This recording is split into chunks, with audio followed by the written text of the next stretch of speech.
అమ్మా, ఆ store room లో అంతా పాత సామాన్లు, ఇల్లంతా శుద్ధి చేస్తున్నాం కదా, అవసరమా ఆ రూమ్ శుద్ధి చేయటం? ఒరేయ్, స్టోర్ రూమ్ అయితే మాత్రం సామాన్లుండవా?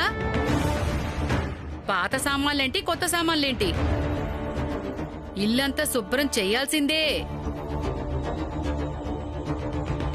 అబ్బబ్బబ్బబ్బబ్బా, ఎన్ని బూజులో! ఉసై సునైనా, ఇల్లంతా శుభ్రం చేయవే. అలాగే అత్తయ్య గారు, చేస్తాను.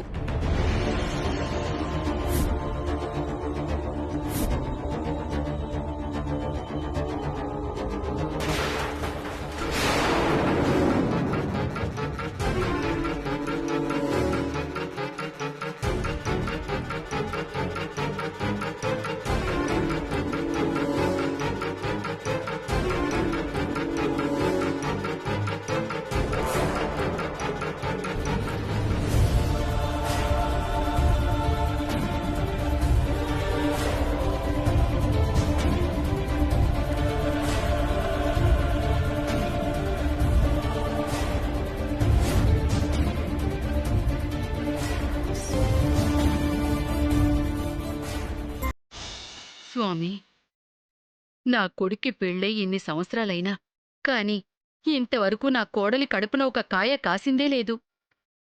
ఎన్ని గుడిమెట్లెక్కినా, ఎన్ని పూజలు చేసినా నీ దయ మాత్రం కలగడం లేదేంటి స్వామి?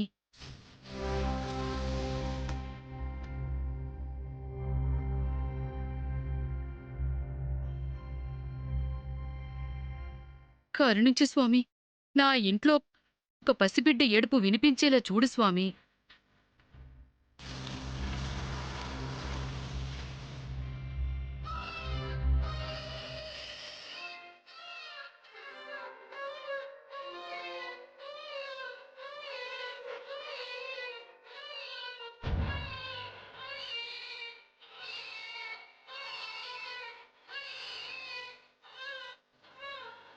అలా వదిలేసి వెళ్ళిపోయారేమిటి?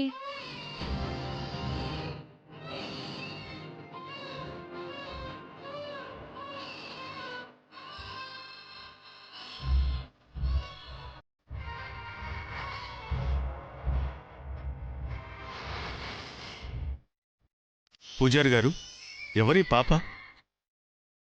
ఏమో తెలియదు జానకిరామయ్య గారు. పొద్దున్నే గుడి లోపలికి వచ్చేసరికి ఇక్కడే పాప ఏడుస్తూ కనిపించింది.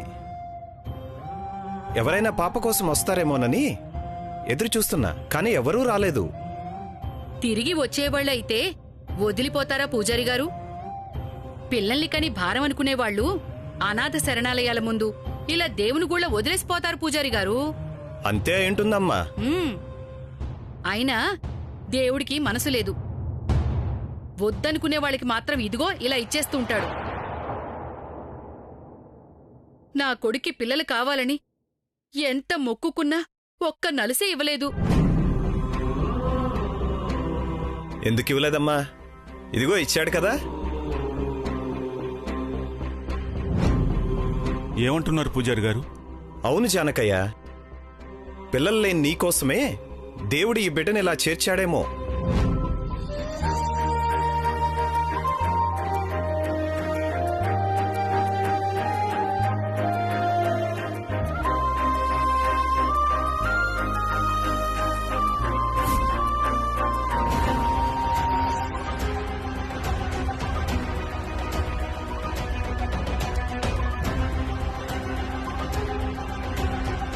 బంగారమే నాకోసమే వదిలి వెళ్ళినట్టున్నారు. ఆలోచిస్తున్నావేంటి జానకయ్య? బిడ్డలు పుట్టిన వారు ఎంతమంది అనాథాశ్రమం నుంచి పిల్లల్ని తెచ్చుకోవట్లేదు? అలాంటిది నీకోసమే అన్నట్టు దేవుడి సన్నిధిలో దొరికింది పాప. నీకు బిడ్డలు లేని లోటు తీరుతుంది, బిడ్డకు ఒక నీడ దొరుకుతుంది.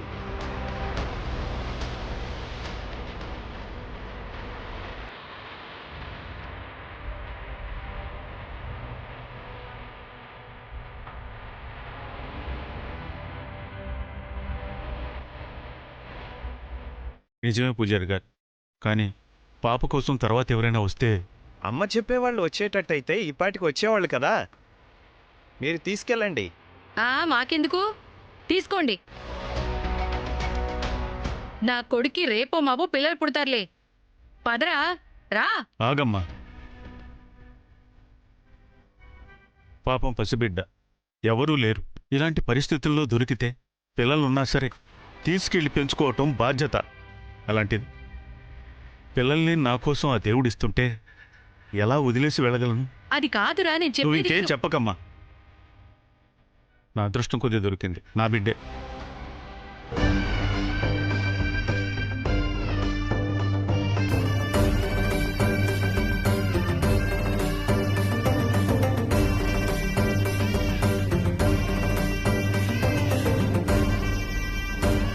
అనాథ మొహం దానా.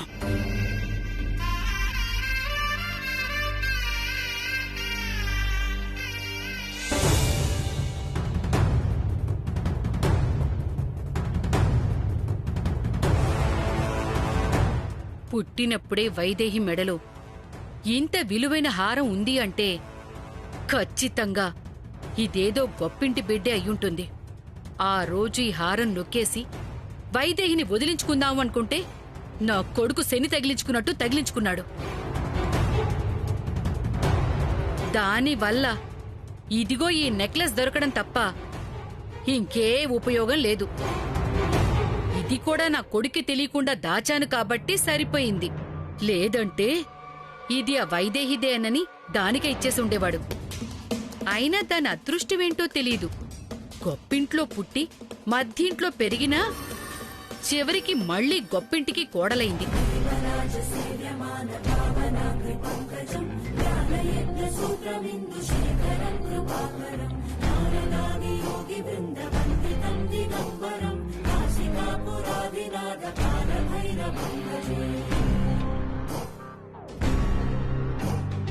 ఆ ఇంటికి కోడలు కావలసిన నా మనవరాలు మాత్రం ఎక్కడో దిక్కు లేకుండా తిరుగుతోంది. దానికి కారణం ఈ వైదేహినే. ఇది వైదేహిదే అయినా నా మనవరాలికి ఇంత అన్యాయం చేసిన దానికి ఇస్తానా? చస్తే ఇవ్వను. ఎప్పటికైనా ఇది నా మనవరాలికే ఇస్తాను. అమ్మా, అయిపోయిందా? అయిపోయిందిరా, వస్తున్నా. నేనే వస్తున్నా, ఆగు.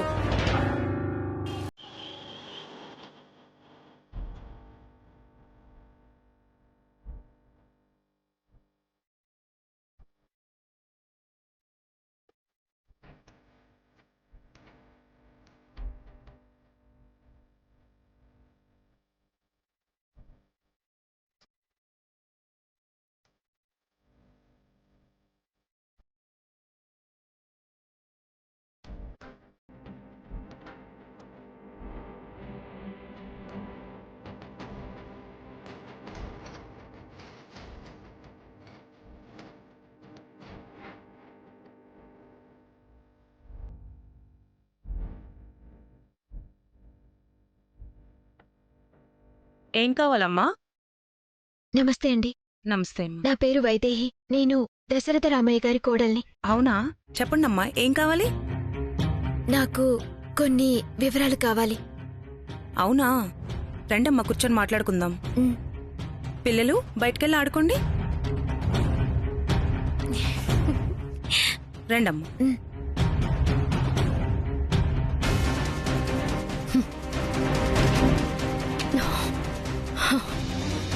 అప్పుడే నా మీద అనుమానం వచ్చి నన్ను ఫాలో అయ్యి నా గురించి కూపి బాగానే లాగింది. ఆ ముసలోడేదో గుడ్డిగా నమ్ముతున్నాడు కాబట్టి సరిపోతుంది, కానీ లేదంటే అడ్డంగా బుక్ అయిపోయి ఉండేదాన్ని. ఆస్తి చేతికొచ్చేదాకా అస్సలు దొరకకుండా జాగ్రత్త పడాలి.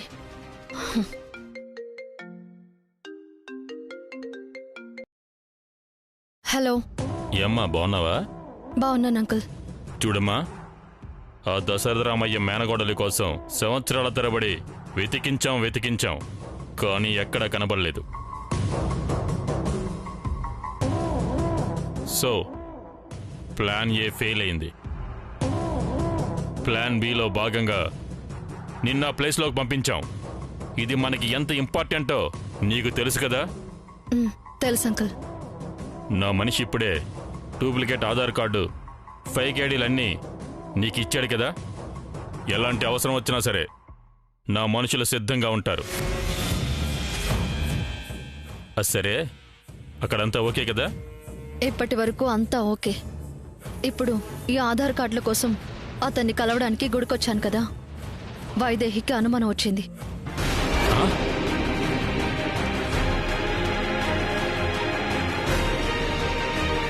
ఏం మాట్లాడుతున్నావు?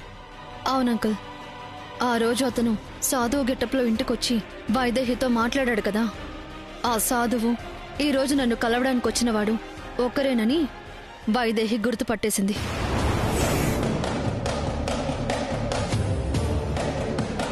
ఇప్పుడు ఎలా? ప్లాన్ మొత్తం పోయినట్టేనా? లేదంకుల్, దశరథ రామయ్యకి మేనకోడల మీదున్న మమకారం ఎవరు ఎంత చెప్పినా నమ్మనివ్వదు. ఆస్తి తీసుకోవడమే కాకుండా నా వేరే లక్ష్యం కూడా ఉంది కదా, అది కూడా సాధించి ఇక్కడి నుంచి వస్తాను. గుడ్. నువ్వదే కాన్ఫిడెన్స్తో ఉండు చాలు, మిగతాది నేను చూసుకుంటాను. ఓకే అంకుల్, కానీ ఆ సాధువు గెటప్ వేసిన అతన్ని మన పనయ్యేదాకా వైదేహి కంట పడకుండా ఉండమని చెప్పండి. సరేనమ్మా, అతనికి నేను చెప్తాను. ఓకే అంకుల్, ఉంటాను. బాయ్.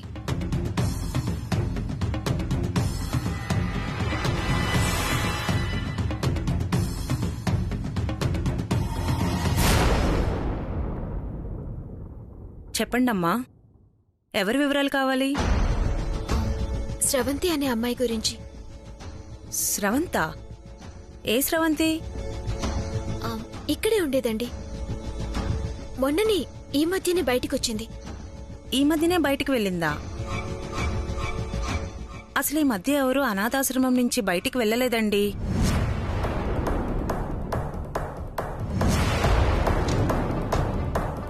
ఒకవేళ వేరే అనాథాశ్రమం అయ్యుంటుందేమో. లేదండి, ఇక్కడనే చెప్పారు. 20 సంవత్సరాల క్రితం నుంచి ఇక్కడే ఉన్నారు. ఇలా చెప్తే మీకు గుర్తొస్తుందేమో, 20 ఏళ్ల క్రితం ఒక ఆవిడ ఒక చిన్న పాపనెత్తుకొని ఇక్కడికొచ్చారు. కొన్నాళ్లకి ఆవిడ పాపని ఇక్కడే వదిలేసి వెళ్లిపోయారు. ఆ పాపే స్రవంతి.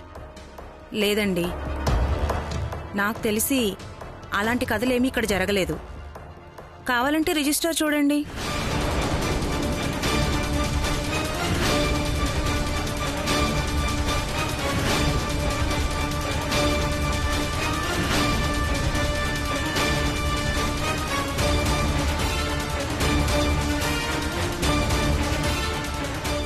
చూశారుగా, స్రవంతి అనే అమ్మాయే లేదు. మీరు ఖచ్చితంగా వేరే అనాథాశ్రమానికి వెళ్ళబోయి ఇక్కడికి వచ్చినట్టున్నారు. ఈ ఊర్లో ఈ పేరుతో ఇంకో 2 ఉన్నాయండి. లేదండి, ఖచ్చితంగా ఇదే. ఈ అడ్రస్ ఇచ్చారు. ఉండండి, ఈ ఫోటో చూడండి. ఈ అమ్మాయి.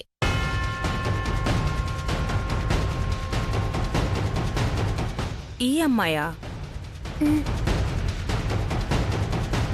ఇక్కడ ఉండేదాన్నని తనే చెప్పిందా? అవునండి. అసలు ఈ అమ్మాయిని ఇదివరకే చూడలేదు.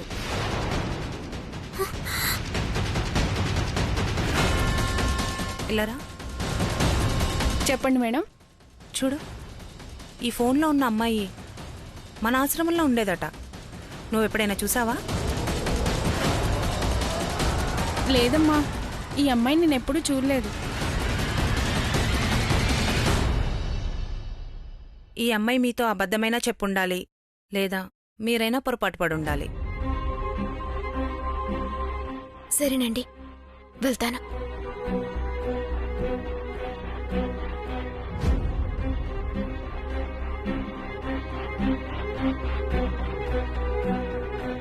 అసలు స్రవంతి ఇక్కడ పెరగనే లేదు.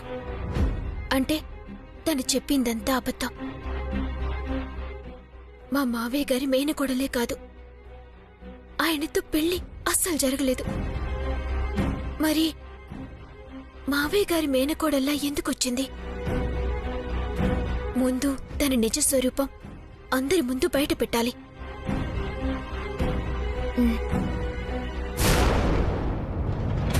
వైదేహి, వైదేహి, వైదేహి! వైదే నానా దేవాంశ్, ఏమైంది నాన్నా? అమ్మా, వైదేహి కనిపించిందా? లేదు నాన్నా, ఇంట్లోనే ఉండాలి కదా, ఎక్కడికి వెళ్తుంది? లేదమ్మా, కనిపించడం లేదు. శ్రవంతి, నీకు వైదేహి ఏమైనా కనిపించిందా? నాకు కూడా తెలియదు బావా, ఇందాక ఇక్కడ ఎక్కడో కనిపించింది.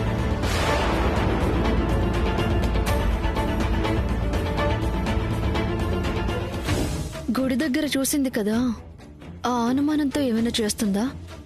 అడిగితే నన్ను అడగాలి, అంతకు మించి ఇంకేం చెయ్యాలి? అదేంటి దేవాంశ్, నీ భార్య ఎక్కడికి వెళ్ళిందో నీకు తెలీదా? అయినా వైదేహి నీకు చెప్పకుండా ఎక్కడికి వెళ్ళదు కదా. ఓ, అర్థమైంది. ఇంకో పెళ్ళాం వచ్చింది కదా అని తన పెళ్ళాం పోస్ట్కి ఏమైనా రిజైన్ చేసేసిందా? ఊర్మిళ, అసలు ఈ విషయం ప్రస్తావించకపోతే నీకు నిద్ర పట్టదా? పట్టదత్తయ్యా. ఇప్పుడు నా తోటి కోడలని ఎవరిని పిలవాలి? వైదేహినా లేక శ్రవంతినా?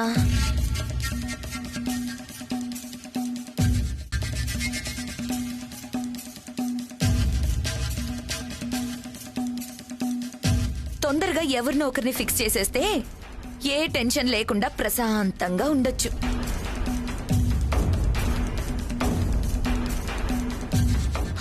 లేదంటే దీని గురించే ఆలోచిస్తూ బుర్ర బద్దలు కట్టుకోవాల్సి వస్తుంది. దీనికి తోడు వైదేహి అత్తకి మొగుడికి ఎవ్వరికీ చెప్పకుండా బయటకు వెళ్ళింది. మళ్ళీ ఇదొక టెన్షన్. వదినా, నువ్వు మరీ అంత టెన్షన్ పడిపోవాల్సిన అవసరం లేదు వదినా. వైదేహి ఎక్కడికి వెళ్ళినా ఇంటికి సంబంధించిన పనే అయి ఉంటుంది. ఏం చేసినా ఇంటి మంచి కోసమే అయి ఉంటుంది. పెళ్ళాం మీద పాజిటివ్ ఒపీనియన్ ఎక్కువగా ఉన్నట్టుంది. మెల్లమెల్లగా తగ్గించేద్దాం. అదిగో వైదేహి వచ్చేసింది.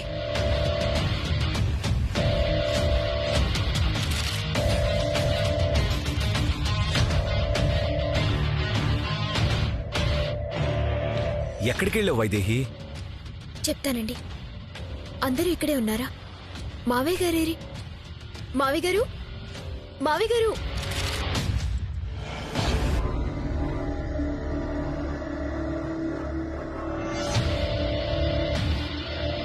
ఏమైందమ్మా? చెప్తానత్తయ్య. మావయ్య గారు,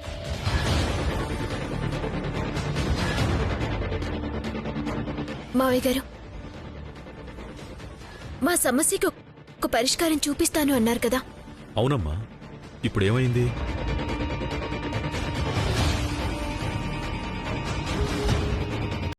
మీకన్నా ముందు నేనే ఒక పరిష్కారం ఆలోచించాను.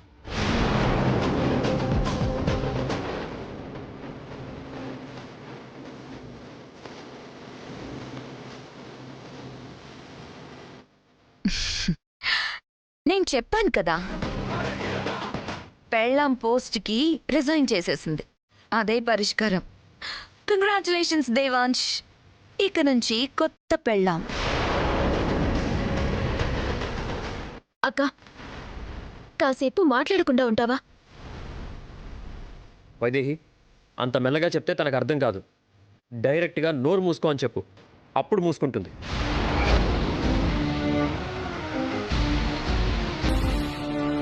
పరిష్కారం అంటుంది. ఏం పరిష్కారం? గుళ్ళో చూసింది కదా, దాని గురించి ఏమైనా చెప్తుందా? చెప్పినా ఏమని చెప్తుంది? అనుమానంగా ఉంది అంటుంది. అసూయతో అంటుందని అందరూ అనుకుంటారులే. చెప్పమ్మా, ఏంటా పరిష్కారం? మీరు చిన్నప్పుడు మీ మేనకోడలతో ఆయన పెళ్లి జరిగింది అన్నారు. అవునమ్మా.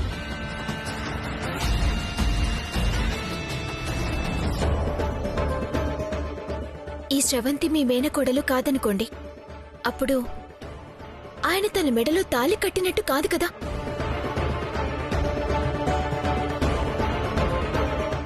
అప్పుడు తను ఆయనకి భార్య అయ్యే అవకాశమే లేదు కదా.